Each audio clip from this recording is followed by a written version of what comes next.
మా ఇంటి ముందు పెరుగుతున్న జామ చెట్టు స్టోరీ చెప్పనా. ఒక 7 years బ్యాక్ జామకాయలు తీసుకొచ్చారు మా హస్బెండ్.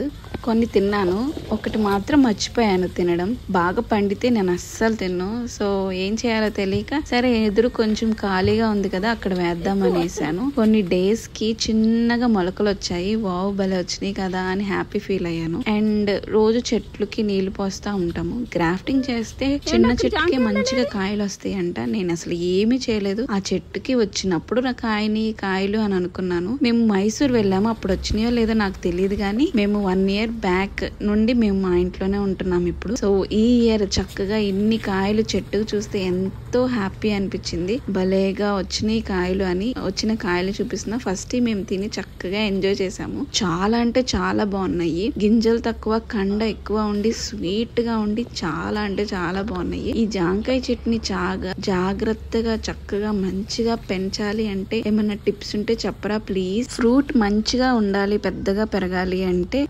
పైన చిగుళ్ళు కట్ చేయమని చెప్పారు. సో అవి కట్ చేస్తున్నాను. ప్రస్తుతానికైతే మంచి సైజ్ లోనే, నార్మల్ మీడియం సైజ్ లోనే వచ్చినాయి. దీనికి ఏ ఎరువు వేయలేదు, ఏమీ చేయలేదు, నార్మల్ గా పెంచుతున్నాను. ఇదిగో దీని సైజు, ఇంత సైజు వస్తున్నాయి. టేస్ట్ అయితే బాగున్నాయి. It's guava. Kawa? It's guava. Alkawa?